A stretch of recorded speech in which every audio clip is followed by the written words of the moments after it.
که څه هم په افغانستان کې د کولالۍ د هنر هغه پخوانی مزه نشته، خو په ننګرهار کې د دغه هنر د ژوندي ساتلو هڅې دوام لري. د ننګرهار ولایت د سره رود ولسوالۍ اړوند سرخاب له څیرمه د کابل جلال آباد په لویه لاره د شنو کروندو ترڅنګ د لوښو تر سفرې لاندې څو تنه کولالان راټول شوي او د خاورې له اخګلو وروسته په پښه د یو تاویدونکي سرخ په وسیله له خټو څخه د کورني استعمال ډول ډول لوښي جوړوي. د خیالي ګل په نوم یو تن چې د تیرو 40 کلونو راهیسې د ژوند بیړۍ د کولالۍ د هنر له برکته پر مخ وړي، له خپل کار نه راضي دی.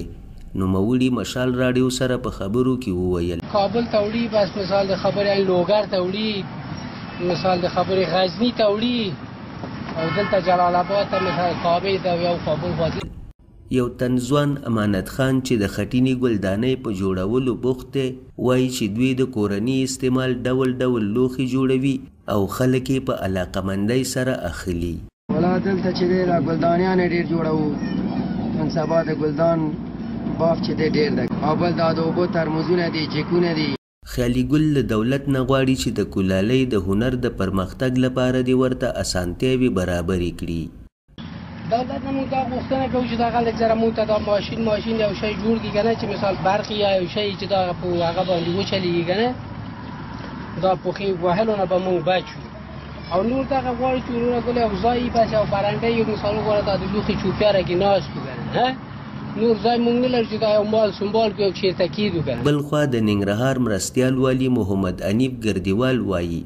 که کولالان ورسره خپلې ستونزې شریکې کړي، دوی به ورته د امکان په صورت کې حل لارې ولټوي. اوسه پورې دوی موږ ته نه دي راغلي چې زموږ نه دا قسم غوښتنه کړي،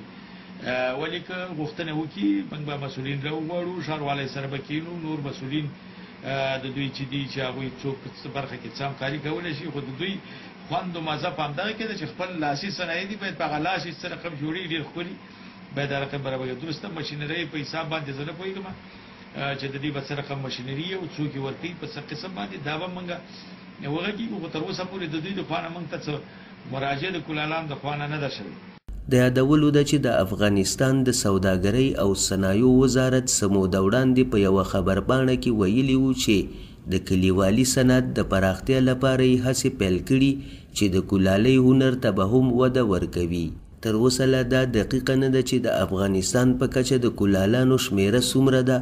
خو کارپوهان وایي چې که د کولالۍ د هنر د غوړېدو هڅې روانې وساتل شي، د کلتور د ژوندي ساتلو ترڅنګ به ورسره کورنی اقتصاد هم پیاوړی شي.